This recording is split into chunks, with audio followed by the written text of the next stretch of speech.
Well, good evening, everybody, again. I'm Brian Lauer, and I'd like to congratulate the new school board members on your victory, and I'd like to welcome you to ISD 742, where we have, I hate to say it, it's got room for improvement. Okay, it's we're far below the rest of the state as far as test scores go. Only 1 in 4 of the students can do math or science at the standard that the state sets, and only 35% can read at that level. So there's some room for improvement. And don't be fooled by any awards or anything. You know, this is dire. It's pathetic, really. And so whose fault is it? Well, it's the school board's fault. You guys are in charge. You guys are allowing these policies that are not working.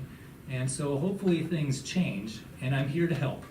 And to get the new school board members up to speed, I was here in July, or I checked out the science textbooks in July, and I found several errors that are blatantly wrong because of, science journals. And I pointed it out to the curriculum director, and I said, can you contact the publisher to get these errors out before the school year starts? And she eventually got back to me and said, we're just teaching the state standards. And I said, well, what standard says that we're 1.6% different from chimpanzees? Because according to Nature, the Y chromosome is horrendously different.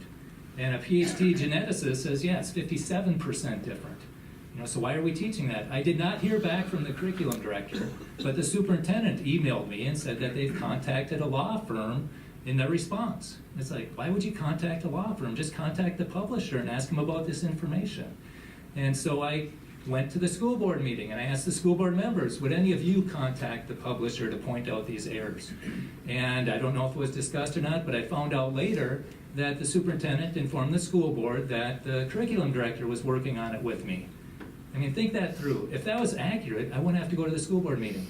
So I came back again and I pointed out, if you're knowingly having false information in the textbooks, that's real close to lying to kids, and that shouldn't be tolerated. And I didn't think there would be anybody in the room like that. And I said, if anybody's like that, they should be reprimanded or voted out. And yet, after that meeting, I got another email saying that it's been resolved. And so I'd like to ask you to look into it again. I mean, the bare minimum of good education is having accurate textbooks, and we can't reach that. And I think it's a bad strategy to ignore it, because you're going to be asking for more money to build another school. And it's like, well, if you can't get accurate information in the textbooks, why should we give you more money? And so people are watching, parents, school, taxpayers, voters, legislators, and we're watching to see if you're part of the solution or part of the problem. Because we need better policies here. And I'm not sure who's going to do it, but the voters need to know.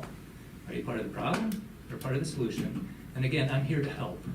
And there's a science theory out there that explains 25 major features on Earth and in the solar system. It's making accurate predictions. Your students would love to hear about it. And your science director doesn't even call me. Nobody wants to see it. So if this is about education, I think there's room to help.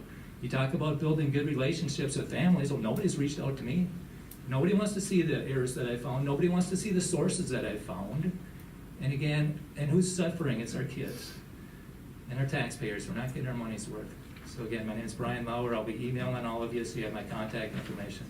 And again, I'm here to help. I really am. Thank you. Thank you, Brian.